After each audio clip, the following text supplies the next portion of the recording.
Malapit na nga ang nasabing kanta nila Sarah Geronimo at SB19 na umaaligid. Nagsalita na rin si Matteo Gudicelli, ang mister ni Sarah Geronimo mula sa G Studios.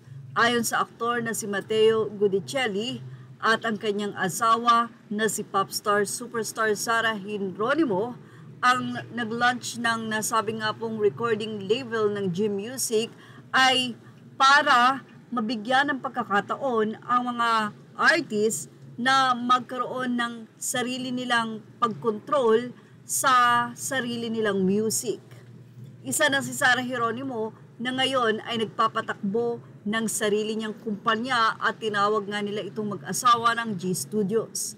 At kauna-unahan nga nilang collaboration ng SB19 na kilala rin na sila mismo ang nagmamanage ng kanilang sariling career. Marami na nga ang nag-aabang sa nasabi nga pong collaboration na ito ni Sarah Geronimo at ng SB19 na unti-unti ay inilalabas nga ang nasabing BTS or ang behind the scene ng nasabing video na mapapanood na nga sa July 30 ayon na rin sa G Studios. Nakanood na ba lahat ng 18 sa nasabi nga pong pagtatag na ipinalabas na nga po sa Netflix? Dahil dito ay marami na nga ang nagbahagi ng sentimiento nila matapos ipalabas ang pagtatag na kung saan ay nakita natin na napakaraming pinagdaanan ng SB19. Bago nila narating ang rurok ng tagumpay, may mga pagkakataon na tila gusto na nga nilang sumuko. Pero syempre hindi nila ginawa dahil na rin sa mga tao na kasama nila na napakatyaga na nandyan at hindi sila iniwan. Basta sinuportahan lamang sila at ganoon din naman ang ginawa ng SB19.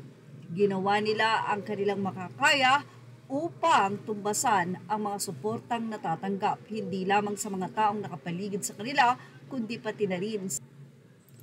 At dahil nga malawak ang nararating ng Netflix, ang nasabi nga pong story na ito ng SB19 na nagbibigay ng inspirasyon sa marami na huwag kang give up ay nailathala sa isang artikulo sa UK. Well, tanong ng mga netizen kung mayroon daw bang translation. Ayon sa komento ng isang netizen or ng isang fan, ibinahagi ng artikulo ang nasabi nga pong kwento doon sa pagtatag.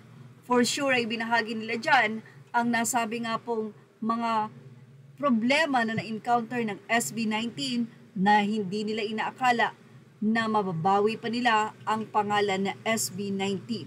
Isang bagay na talaga namang sobrang ikinalungkot ng grupo matapos tila ipagbawal na gamitin ito sa kanila. Ganun pa man, napagtagumpayan nila itong lahat.